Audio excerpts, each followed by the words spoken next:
हाय दोस्तों, welcome to our channel investing with Dhan. दोस्तों, आज मैं जिस दिन ये वीडियो रिकॉर्ड कर रहा हूं, अगर मैं पीछे मुड़ के देखूं तो पिछले 2 से 3 महीने में मार्केट्स ने अच्छा खासा डाउनसाइड शो किया है। Lot of our sectors are down massively. There are many stocks जो अपने हाई से तकरीबन 30-40% से ज्यादा नीचे आ चुकी हैं। यहां पर मैं लार्ज कैप स्टॉक की बात कर रहा हूं, मिड कैप और स्मॉल कैप स्टॉक से तो बात ही छोड़ दीजिए। तो दोस्तों, ले देकर बात यह है कि आज जिस दिन मैं ये वीडियो रिकॉर्ड कर रहा हूं उस दिन इंडेक्स निफ्टी की अगर हम बात करें तो निफ्टी 10% से ज्यादा डाउनसाइड विटनेस कर चुका है। कुछ कुछ सेक्टर 12, 15, 17% की डाउनसाइड भी विटनेस कर चुके हैं। यहां पर अगर हम स्टॉक्स की बात करें तो कुछ कुछ लार्ज कैप स्टॉक भी अपने हाई से 25, 30, 40% नीचे है और मिड कैप और स्मॉल कैप स्टॉक्स में तो 30-40% बड़ी नॉर्मल सी बात है। इतनी डाउनसाइड हमें रिसेंटली देखने को मिली है। दोस्तों, यहां पर एक बहुत ही लाजमी सा क्वेश्चन आता है एक इन्वेस्टर के माइंड में कि आज की रेट में मुझे क्या करना चाहिए। देखिए, पहली चीज, looking at the broader picture of the economy, looking at the broader picture of India, और मैं ये बात आज से 6 महीने, 1 साल या 2 साल की बात यहां पर नहीं कर रहा हूं। मैं इस बात का फर्म बिलीवर पिछले अप्रोक्सीमेटली 2 डेकेड से हूं और मैं ये स्टेटमेंट शायद इफ एवरीथिंग रिमेन्स कांस्टेंट या फिर इंडिया की ब्रॉडर ग्रोथ अगर ऐसे चलती रही, इंडिया का सब कुछ सिचुएशन जो आज की रेट में आप ये वीडियो देख रहे हैं इस समय जो चल रही है, अगर अगले कुछ सालों तक भी ऐसी ही चलती रहती है, जो कि which is more likely, I think I will keep on speaking this statement that India is not the best opportunity. India is the only opportunity for the next 2 to 3 decades. अगले 20 से 30 साल में आपको पूरी दुनिया भर के अंदर इतनी बड़ी इकोनॉमी में इतना बड़ा ब्राइट स्पॉट कहीं से नहीं देखने को मिलने वाला, जो आपके पूरे कैपिटल का इनटेक ले पाए, जो आपके बड़े कैपिटल का भी आपको अच्छा रिटर्न प्रोवाइड कर पाए। छोटी छोटी कंट्रीज आती रहेंगी, छोटी छोटी कंट्रीज है भी जो आपको बहुत अच्छा रिटर्न दे सकती है, इंडिया से ज्यादा रिटर्न दे सकती है, लेकिन इंडिया जितना बड़ा एफआईआई वो अट्रैक्ट कर पाएंगी इसके चांसेस बहुत ही कम है। तो यहां पर पते की बात यह है कि अगर हम अगले 20-30 सालों की भी बात करें तो India is definitely one of the brightest spots in the world market. पहली चीज, इस समय अगर आपके मन में क्वेश्चन आ रहा है कि हमें क्या करना चाहिए, और ये क्वेश्चन आज से 2 साल बाद भी आ सकता है, 3 साल बाद भी आ सकता है, यहां से मार्केट 4-5% और नीचे चली जाए तब भी आ सकता है। दोस्तों, मेरा तो अपने पोर्टफोलियो को लेकर जवाब ये है कि मैं नीचे के लेवल्स पर मैं डिप पे हमेशा बाय करूंगा। हाँ, यहां पर बहुत सारे मीम्स भी हैं जो कहते हैं कि कितना डिप करते करते पूरा का पूरा डिप हो गए हम उसके अंदर, लेकिन स्टिल आप अपनी प्रॉपर रिस्क मैनेजमेंट फॉलो करके, कैपिटल एलोकेशन फॉलो करके आप थोड़े थोड़े लेवल्स में नीचे लगातार बाइंग कर सकते हैं। अब देखिए, पहली बात तो ये है कि जब कभी भी ऐसे डिप्स हमें मार्केट में मिलते हैं, जब कभी भी ऐसी करेक्शन हमें मार्केट में मिलती है, तो पहला जवाब तो मेरे लिए आपको ये है कि आपको यहां पर बाय करने के बारे में ही सोचना है, आपको यहां पर सेल करने के बारे में नहीं सोचना है। आपको अपनी म्यूचुअल फंड की एसआईपी स्टॉप नहीं करनी है, आपको अपनी लमसम बाइंग स्टॉप नहीं करनी है, आपको अपने अच्छे स्टॉक्स में एसआईपी स्टॉप नहीं करनी है, आपको अपने अच्छे स्टॉक्स का एक्यूमुलेशन स्टॉप नहीं करना है। आपको इन चीजों को लगातार इंक्रीज करना है और अपनी इनकम के साथ साथ इंक्रीज करना है। ये तो रहा पहला लेसन जो कि आपको हमेशा आपके माइंड में बैठे रहना चाहिए, आपको हमेशा इस चीज को फॉलो करना है। अब दूसरा क्वेश्चन आपके माइंड में ये आता है, चलिए मान भी लिया कि आपने मेरी बात मान ली, अब आपके माइंड में क्वेश्चन ये आएगा कि करना क्या है, कौन सा स्टॉक बाय करें, कौन सा स्टॉक बाय ना करें, कौन से सेक्टर में बाय करें, कौन से सेक्टर में बाय ना करें। तो दोस्तों, आज की इस वीडियो में मैं आपके साथ ये डिस्कस करने वाला हूं कि किस तरीके से आप अच्छे स्टॉक्स का सिलेक्शन कर सकते हैं, ऐसे स्टॉक्स कैसे ढूंढ सकते हैं जो बहुत ज्यादा पिट चुके हैं और यहां पर आपको इनकी अच्छी वैल्यूएशन मिल रही है। दोस्तों, इस पूरे प्रोसेस में मैं ये मान के चलूंगा कि आप किसी पर्टिकुलर स्टॉक के फंडामेंटल्स के बारे में जानते हैं, आप उस स्टॉक के पोजिशनली फंडामेंटल्स को लेकर बहुत ज्यादा बुलिश है, बहुत ज्यादा ऑप्टिमिस्टिक है, बहुत ज्यादा पॉजिटिव है। अब दोस्तों, अगर आपको किसी कंपनी के फंडामेंटल्स के बारे में आइडिया नहीं है तो इसी चैनल पे मैंने आपके साथ mid cap, small cap, large cap stocks को किस तरीके से आइडेंटिफाई किया जाता है, किस तरीके से फंडामेंटली स्टडी किया जाता है, ये सारी बातें मैंने आपके साथ किसी ना किसी वीडियो में इसी चैनल पे डिस्कस करी है। आप चाहे तो इस वीडियो को यहां पर पॉज करके उस वीडियो को जरूर देख सकते हैं, जहां पर आपको मिल जाएगा how to check the fundamentals of a large cap company, how to check fundamentals of a mid cap company and same for the small cap company. तो यहां पर आप चेक कर सकते हैं कि अच्छे स्टॉक्स को कैसे ढूंढा जाता है या अच्छे स्टॉक से क्या फीचर होते हैं। चलिए, मैं मान लेता हूं कि अभी के लिए आपने वो वीडियो देख ली और आपको वो समझ में आ गया है। अब हम इस वीडियो में ये जानने की कोशिश करेंगे कैसे पता लगाया जाए कि कोई अच्छी कंपनी का शेयर यहां पर परचेस करने की वैल्यूएशन पे आ चुका है या परचेस करने के लेवल पे आ चुका है। दोस्तों, यहां पर आपके माइंड में एक बहुत बड़ा क्वेश्चन आता है कि अगर मुझे किसी एक कंपनी को सिलेक्ट करना है, फॉर एग्जांपल मेरा डेविस लैब परचेज करने का मन है, तो सबसे पहले मुझे डेविस लैब को उसके बाकी पीयर से कंपेयर कर लेना चाहिए। फॉर एग्जांपल डॉक्टर रेड्डी से, लुपिन से, सन फार्मा से, सिप्ला से, एटसेट्रा। मुझे इन सब से कंपेयर कर लेना चाहिए। दोस्तों आज मैं यहां पर आपको सिर्फ एक फंडामेंटल फैक्टर के थ्रू कैसे पता लगा सकते हो कि ये बड़ी कंपनी अपने सेक्टर में एक अच्छी वैल्यूएशन, एक डिसेंट वैल्यूएशन पे आ चुकी है। अगेन आई वुड से मेरी अजम्पशन ये है कि आप फंडामेंटल चेक कर चुके हैं। मैं यहां पर आपको सिर्फ ये बता रहा हूं कि वैल्यूएशन अच्छी है या नहीं है। तो अगर आपने उस कंपनी के फंडामेंटल चेक कर लिए हैं, दोस्तों एक चीज को हमें माइंड में रखना है। फॉर एग्जांपल अगर हम एफएमसीजी की बात करते हैं तो एफएमसीजी का बहुत बड़ा प्लेयर हो गया ITC, HUL, Britannia, Nestle, Marico etcetera. अब आप मेरी इस बात से अग्री करेंगे कि जब कभी भी एक सेक्टर नीचे आता है तो वहां पर उसके सारे के सारे स्टॉक्स नीचे आते हैं। ऐसा तो नहीं होता ना कि पूरा सेक्टर ड्रॉ डाउन कर रहा है लेकिन आईटीसी फिर भी पिछले एक महीने में 20% ऊपर गया है। ऐसा नहीं है कि ऐसा हो नहीं सकता, लेकिन होने के चांसेस बहुत कम होते हैं। दोस्तों यहां पर आज इस वीडियो में हम पता करने वाले हैं किस तरीके से आप किसी पर्टिकुलर सेक्टर के लार्ज कैप स्टॉक में सबसे अंडर वैल्यूड स्टॉक कौन सा है वो पता करते हैं। किस तरीके से आप ये पता कर सकते हैं कि अगर किसी एक पर्टिकुलर सेक्टर में डाउनसाइड देखने को मिली है तो इस डाउनसाइड पे अगर मुझे इस सेक्टर के कुछ स्टॉक्स को एक्यूमुलेट करना है, तो फॉर एग्जांपल अगर हम एफएमसीजी की बात करें तो हमें आईटीसी को एक्यूमुलेट करना चाहिए या हमें नेस्ले को करना चाहिए, हमें एचयूएल को करना चाहिए या हमें ब्रिटानिया को करना चाहिए। आइए इस क्वेश्चन का आंसर हम देते हैं। तो सबसे पहले हम चलेंगे अपने चार्ट्स पे जहां पर हम देखते हैं कोई एग्जांपल देखते हैं जहां पर एक पर्टिकुलर सेक्टर में हमें अच्छा खासा फॉल दिखा हो। तो यहां पर मैं आपको लेकर चलता हूं धन के ट्रेडिंग व्यू कंसोल पे और मैंने आपके सामने अपने इंडाइसेस की वॉचलिस्ट ओपन कर ली। यहां पर हम स्टार्ट करते हैं निफ्टी से। निफ्टी में अगर आप नोटिस करें तो निफ्टी में अप्रोक्सीमेटली 12.83% का फॉल हमें देखने को मिला है रिसेंटली। वहीं अगर हम आईटी को देखें तो आईटी में ये फॉल उतना नहीं है, अप्रोक्सीमेटली 9% के आसपास का फॉल है। फार्मास्यूटिकल को अगर हम देखें तो कोई खास फॉल नहीं है। बैंकिंग को देखें तो फॉल अच्छा खासा है लेकिन निफ्टी से कम है। यहीं पर अगर हम पीएसयू बैंक्स को देखें तो पीएसयू बैंक्स में हमें बैंक निफ्टी से ज्यादा बड़ा फॉल देखने को मिल रहा है और निफ्टी से भी ज्यादा बड़ा फॉल देखने को मिल रहा है। तकरीबन 27% के आसपास का हमें फॉल देखने को मिला है। एफएमसीजी में भी हमें अच्छा खासा फॉल देखने को मिला है और एफएमसीजी में अराउंड 17% की डाउनसाइड देखने को मिली है। और यहां पर हम ऑटो सेक्टर को देखें तो ऑटो सेक्टर में हमें टॉप से अराउंड 20-21% के आसपास की डाउनसाइड देखने को मिली है। तो यहां पर आपका फेवरेट सेक्टर कोई भी हो सकता है। आप एफएमसीजी ले सकते हैं, आप पीएसयू बैंक ले सकते हैं, आप ऑटो ले सकते हैं, आप बैंक निफ्टी ले सकते हैं। यहां पर कोई भी सेक्टर आप ले सकते हैं, लेकिन यहां पर फॉर एग्जांपल मैं अभी के लिए मेरी चॉइस है कि मैं ऑटो सेक्टर में सिलेक्शन करना चाहता हूं किसी कंपनी का।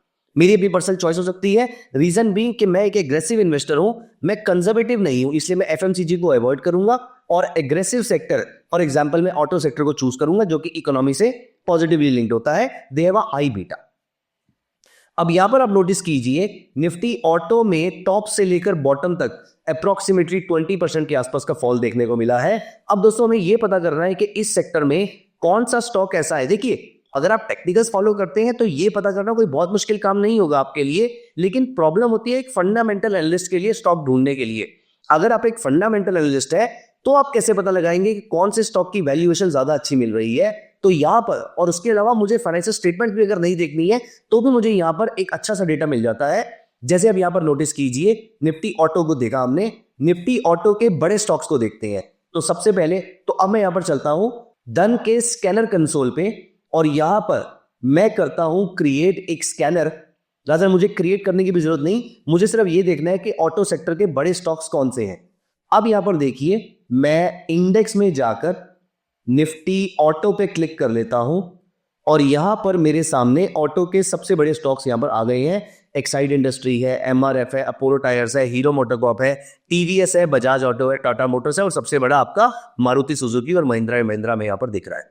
अब इनमें से कौन सा स्टॉक ऐसा है जिसकी पिटाई सबसे ज्यादा हुई है। यहां पर अगर मैं टेक्निकल्स में बिना आरएसआई का इस्तेमाल किए या फिर किसी और ऑसिलेटर का इस्तेमाल किए मुझे यह पता करना है कि अपने अपने सेक्टर में कौन कौन से स्टॉक्स ऐसे हैं जो अंडर वैल्यूएशन की कगार पे हैं या फिर अंडर वैल्यू हो चुके हैं। मैं आपको दिखाता हूं। यहां पर हमने इस पैरामीटर को बंद कर दिया। अब मुझे यहां पर क्या चाहिए, पहले मैं चूज करता हूं कि मुझे सिर्फ ऐसी कंपनीज चाहिए जिनकी मार्केट कैप 1 लाख करोड़ से ऊपर की है। मतलब मैं ब्रॉडली लार्ज कैप कंपनीज की बात कर रहा हूं।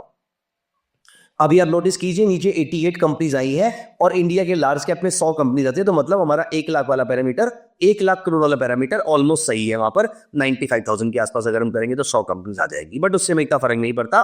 तो यहाँ पर मेरे सामने सारी लार्ज कैप कंपनीज आ गई है। इस लार्ज कैप कंपनी में से कौन सी कंपनी अपने सेक्टर में सबसे ज्यादा रिसेंटली पिटी है और अच्छी वैल्यूएशन पे और अच्छी खासी वैल्यूएशन पे हमें यहाँ पर मिल रही है, इसको पता करने के लिए हम सिर्फ सिंगल पैरामीटर का इस्तेमाल करने वाले हैं। और यहां पर हमने अप्लाई किया पी रेशो। पी रेशो में हमें पी रेशो नहीं चाहिए, हमें चाहिए पीई अपॉन सेक्टोरल पी। मुझे चाहिए ऐसा पैरामीटर जहां पर मेरी कंपनी का पीई मैं अपने सेक्टर के पीई से कंपेयर कर रहा हूं। दोस्तों यहां पर ऐसी कंपनीज ढूंढ लीजिए, वो सारी कंपनीज जो अपने सेक्टोरल पीई से, देखिए एक चीज समझने वाली बात है, FMCG are mostly overvalued. जैसे अगर आप एचयूएल की, हिंदुस्तान यूनिलीवर की पी रेशो देखेंगे तो पी रेशो आ रही होगी अप्रोक्सीमेटली 70 के आसपास। वहीं पर अगर आप ऑटो सेक्टर वाले की देखेंगे तो उसकी अलग ही नंबर आ रहा होगा, आईटी की देखेंगे उसका अलग ही नंबर आ रहा होगा। वहीं पर अगर किसी और पोर्ट्स वाली कंपनी के बारे में देखेंगे तो उसका बिल्कुल सेपरेट नंबर आ रहा होगा। तो पी रेशो बहुत ही अच्छा पैरामीटर है, वो आपको यह बताता है कि कौन सी कंपनी अंडर वैल्यूड है और कौन सी ओवर वैल्यूड है।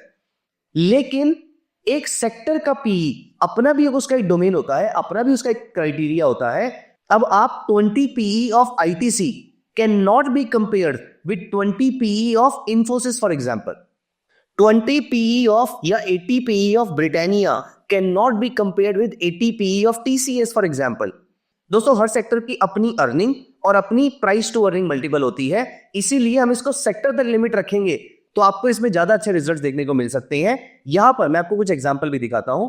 अगर आप यहां पर इन्फोसिस को देखें तो इन्फोसिस में सारे जो उसके बड़े पीयर्स है, फॉर एग्जांपल इन्फोसिस का price to earning multiple 29.68, HCL का 28.48, विप्रो का 25 पॉइंट समथिंग, TCS का 31 पॉइंट समथिंग। तो उसके जो एग्जैक्ट पीयर्स हैं, जो कुछ लाख करोड़ की मार्केट कैप वाली कंपनीज हैं, सबका पीई ऑलमोस्ट सेम आपको दिख रहा है। जबकि यहीं पर अगर आप HUL का पीई देखें तो 53.62 आ रहा है। और इसके बाकी पीएस को अगर हम देखें जो कि यहां पर अच्छे से शो नहीं हो रहे हैं, अगर हम यहां ब्रिटानिया का पीई देखें तो 54.22 आ रहा है। तो आप नोटिस कीजिए HUL का पीई इज 53.62, ब्रिटानिया का पीई इज 54.22। वहीं पर अगर हमने आईटी का जो देखा वो 20s के नंबर में आ रहा था, 30s के नंबर में आ रहा था। इसलिए दोस्तों पी रेशो एक बहुत अच्छा पैरामीटर है अगर आप उसको अपने सेक्टर तक ही लिमिट रखें तो यहां पर मैं आपको दिखाता हूं, मैं अपने कस्टम स्कैनर में एक नंबर डाल देता हूं। मुझे चाहिए ऐसी कंपनीज जो अपने सेक्टर में ही, चाहे सेक्टर की पूरी पिटाई हो चुकी हो, लेकिन आज की डेट में वो अपने सेक्टर के कंपैरिजन में काफी अंडरवैल्यू ट्रेड हो रही हो। तो मुझे चाहिए ऐसी कंपनीज जिनका price to earning divided by sector का price to earning is less than 0.5। मतलब मेरी कंपनी अपने सेक्टर के कंपैरिजन में आधे पी पे ट्रेड हो रही है, आधे प्राइस टू अर्निंग मल्टीपल पे ट्रेड हो रही है। मैं आपको इसके एग्जांपल दिखाता हूं। यहां पर आप नोटिस कीजिए, फॉर एग्जांपल यहां से हम एक रैंडम कंपनी उठाते हैं, टाटा मोटर्स। दोस्तों यहां पर अगर आप नोटिस करो, टाटा मोटर्स के अगर हम चार्ट पे चलें, क्योंकि हम ऑटो सेक्टर ले रहे थे इसलिए मैंने वहां पर टाटा मोटर्स लिया, तो टाटा मोटर्स को अगर हम यहां पर देखें तो टाटा मोटर्स में हमें जो फॉल देखने को मिलता है वो अप्रोक्सीमेटली 40% के आसपास का फॉल देखने को मिला है। वहीं अगर हम मारुति को देखें तो मारुति में जो टॉप से लेकर बॉटम का फॉल था दैट वाज ओनली 22%। उसमें से भी अगर मैं आज कंपेयर करूं तो दिस फॉल इज ओनली 11% और सो। यहीं पर अगर हम बजाज ऑटो को देखते हैं तो बजाज ऑटो में जो हमारा फॉल था बॉटम पे ही, दैट इज अराउंड 32% के आसपास। मतलब हमारा डेटा बिल्कुल सही निकल कर आ रहा है। जहां पर मैंने ऑटो सेक्टर को चूज किया कि ऑटो सेक्टर की पिटाई बहुत अच्छी खासी हुई है, उसमें कौन से सेक्टर की पिटाई इतनी अच्छी हुई है कि वो अच्छी खासी वैल्यूएशन पे आ चुका है और आज की डेट में वो अपने पीयर से सबसे सस्ता मुझे मिल रहा है। दोस्तों मुझे यहां पर आंसर मिलता है टाटा मोटर्स का। और ये स्टॉक मुझे कहां से मिला था? ये स्टॉक मुझे यहां से मिला, जहां पर लार्ज कैप सिक्योरिटीज में कौन सी ऐसी सिक्योरिटीज है, कौन सी ऐसे स्टॉक्स है जिनका पी मल्टीपल बहुत कम हो चुका है। दोस्तों यहां पर Tata Motors is one company जो मेरे को बहुत अच्छा रिजल्ट यहां में प्रोवाइड कर रहा है। तो यहां पर अगर हम मेटल्स को देखते हैं तो मेटल यूज स्टॉक देखते हैं हम, for example JSW steel. JSW steel में टॉप से बॉटम का जो फॉल आया है वो 17% का आया है, जबकि ये फॉल अगर हम हिंडाल्को में देखें तो 27% के आसपास का हमें फॉल देखने को मिला है। यहीं अगर हम वेदांता को देखते हैं तो वेदांता में भी ये वाला फॉल कोई बहुत बड़ा फॉल नहीं था, टॉप से लेकर बॉटम का, टॉप से लेकर बॉटम का 20% के आसपास का फॉल था। और यही अगर हम हिंडाल्को को दोबारा से ओपन करके देखते हैं तो हिंडाल्को में ये फॉल हमें सबसे बड़ा दिखता है 27% का। तो दोस्तों ये स्टॉक हमें कहां से मिला? ये स्टॉक हमें इस लिस्ट से मिला था जहां पर हमने सिर्फ 2 क्राइटेरिया डाले कि लार्ज कैप सिक्योरिटीज में कौन से ऐसे स्टॉक्स हैं जो अपने सेक्टर में आपको इस समय सबसे सस्ते मिल रहे हैं। दोस्तों यहां पर अगर मैं कोई और पैरामीटर ना भी लगाऊं, फॉर एग्जांपल अगर मैं सेल्स का पैरामीटर ना भी लगाऊं, क्योंकि एनी में से लार्ज कैप कंपनी से ये सेल्स भी ग्रो कर रही होंगी, ये प्रॉफिट भी कर रही होंगी, ये डेट को मैनेज भी कर रही होंगी, लेकिन आज की रेट में फॉर सम रीजन ये ग्रो नहीं कर रही है। दोस्तों ऐसी कंपनीज आपके पोर्टफोलियो में ऐसी गिरती हुई मार्केट में अच्छी वैल्यूएशन पे लेकर लॉन्ग टर्म में आपको अच्छे रिटर्न जनरेट करके दे सकती है। दोस्तों ऐसे स्टॉक्स को अपने रडार पे जरूर रखिएगा। फिर चाहे आप इसके बाद इसमें टेक्निकल पैरामीटर्स भी इस्तेमाल कर लीजिए बाय सिग्नल को ढूंढने के लिए कि एंट्री कहां पर करनी है, लेकिन कौन से स्टॉक में करनी है ये इस फंडामेंटल स्कैनर से आपको मिल जाएगा। क्योंकि इस फंडामेंटल स्कैनर में बड़ी कंपनीज के कौन से स्टॉक्स ऐसे हैं जो आज की डेट में अपने सेक्टर्स में अंडर वैल्यूड है, अंडर परफॉर्म कर रहे हैं, पिछले कुछ टाइम के अंदर किसी टाइम पे आउट परफॉर्म कर रहे थे, लेकिन मार्केट की इस गिरावट में आज ही आपको अच्छी वैल्यूएशन मिल रही है। दोस्तों ये स्टॉक्स आपके लिए लॉन्ग टर्म में टाइटन साबित हो सकते हैं, आपके लिए लॉन्ग टर्म में ये आज की डेट में जेम साबित हो सकते हैं, डायमंड साबित हो सकते हैं, क्योंकि अच्छी कंपनी के शेयर आपको सस्ते रेट में मिल रहे हैं। और यहीं पर वॉरेन बफेट जी की मुझे एक स्टेटमेंट याद आती है, वो कहते हैं be greedy when others are fearful and be fearful when others are greedy, buy when there is blood on streets. आज इनमें से बहुत सारे शेयर्स में ब्लड ऑन स्ट्रीट्स देखने को मिल रहा है। दोस्तों एज अ इन्वेस्टर हमें इनके लिए ऑप्टिमिस्टिक होना चाहिए। आप इनके फंडामेंटल को चेक कीजिएगा, अगर आपको सही लगता है तो आप इनको एक्यूमुलेट कर सकते हैं। None of these should be taken as a recommendation to buy और sell, I am only sharing for education purposes, लेकिन with a very very important statement जो वॉरेन बफेट साहब ने कहा था कि be greedy when others are fearful. आज की डेट में इनमें से बहुत सारी कंपनीज में लोग फियरफुल है, इसीलिए मुझे यहां पर ग्रीडी होने की जरूरत है। दोस्तों मैं इस स्कैनर को यहां पर आपके लिए सेव कर रहा हूं और मैं यहां पर टाइप कर रहा हूं GARP, growth at reasonable price, क्योंकि आज इन सारे स्टॉक्स में मुझे रीजनेबल प्राइस मिल रहा है, लेकिन लॉन्ग टर्म में ये बड़ी अच्छी कंपनी के शेयर्स हैं। दोस्तों अगर आपको ये स्कैनर चाहिए हो तो आप मुझे एक बार कमेंट में मेंशन कर दीजिएगा, मैं इस स्कैनर का लिंक आपके साथ शेयर कर दूंगा, सो दैट अगली बार जब कभी मार्केट गिरे आपके पास ये शेयर्स आपके लिए हैंडी रहेंगे, आप इमीडिएटली इनको ट्रैक करके इनके फंडामेंटल चेक कर अपने पोर्टफोलियो में एक्यूमुलेट कर सकते हैं। तो दोस्तों कैसे लगी आपको ये वीडियो कमेंट्स में जरूर बताइएगा, और आप इनमें से कौन से शेयर परचेज करने के लिए रेडी है आप मुझे कमेंट्स में बताइए। मैं इन शेयर्स के बारे में मेरे जो व्यूज है मैं वो भी प्रेजेंट करूंगा आपके सामने, so that we can indulge in a healthy discussion. Thank you so much guys, मिलते हैं नीचे कमेंट सेक्शन में। Investments in the securities market are subject to market risk. Read all the related documents carefully before investing.